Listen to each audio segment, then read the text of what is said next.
You can never find truth. All you can do is find false, drop it and get rid of it. And eventually, when you can't get rid of any more false, what you're left with is the truth. How much false can you find? And there's lots in history.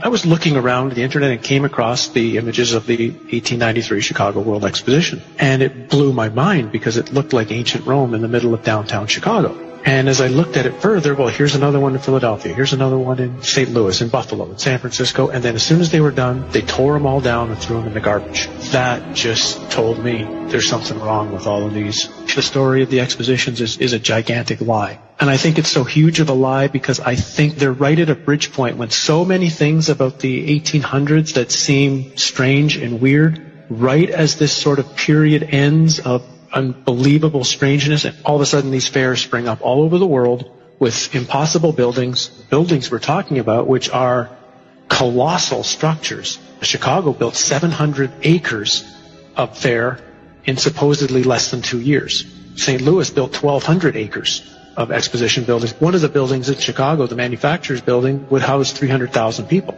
There's a giant statue in the middle of the lagoon. It was called the Golden Lady, and it was known as the Statue of the Republic. It was 65 feet tall. They say it was covered in gold leaf that had copper underneath, but others speculate it was actually made out of solid gold.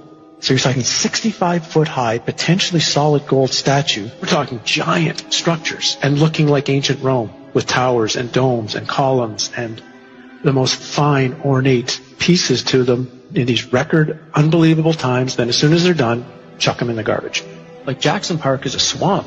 So supposedly they had to drive down tens of thousands of wooden stakes in order to support the weight of everything. They dug out massive lagoons, lakes. They had a canal system that ran through the entire exposition. They also had an above-ground electric train. An electric train, well, where's the electricity coming from? That's running around the park. They had a moving walkway down by the shore. Not enough people are asking, where does this technology come from? Just to frame it, if I'm not mistaken, the Chicago Fair was the first time people had seen electric light. Tesla's the one who got the electricity contract for the Chicago Exposition, and it was certainly more than all of the lights anyway that were in New York City at the time were at the Chicago Exposition. Now, it must have been mind-blowing for most of those people who had only seen gaslight or candlelight at night to see that city lit up in such a way. Again, count the ways. It's 1901. We are told, whether it's true or not, the idea of being able to electrically do anything hasn't been around that long. And this fair is bizarre. This is supposed to be Tesla's fair, where he managed to somehow move electricity from Niagara Falls to Buffalo for the fair. No one's really explained how he actually did that. And at the middle of the fair is a 395-foot-high electrical tower, on top of which, of course, is a female golden statue called the Goddess of Light. And this thing was lit up by, some suggest, 500,000 electric light bulbs. Again, when you look at the photos of this thing, it's just, where do they really get the power from? I mean, think of what it would take today if you had a place with no electricity and no way to pipe it in, the generators that would have to be built. For example, there's a building that went up for the Barcelona Exposition in 1888. It was claimed to be the fastest built building in the world, 5,000 square meters, capacity for 2,000 guests, 600 rooms, 30 apartments, and it was supposed to be built in 53 days. This is supposed to be a time of horse and buggy.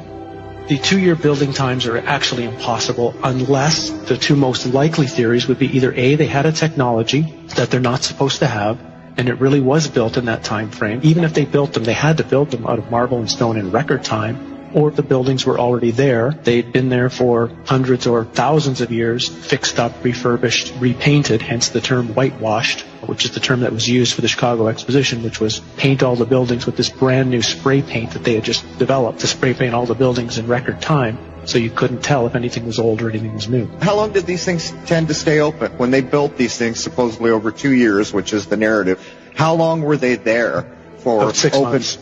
6 months for the public to come. And then what was amazing, for example, in St. Louis, 2 days after the fair ended, they brought in a demolition team from Chicago with explosives and blew the thing up. They actually used dynamite to blow it up, and they say threw it in landfills. Things like the World Fairs shows there was a time in our past, and even not that far in our past, where humans seemed to be at a completely higher level. Human living and human knowledge were constructed into the buildings using cymatics, using sacred geometry. These fairs, they're so important to study because the history that we know right now as history was invented at the time these fairs were going on. One of their underlying nefarious purposes was to teach a historical narrative to the population that they were supposed to believe and agree with. And scarily, the world we're walking into today is in some way has its origins during the time of these fairs.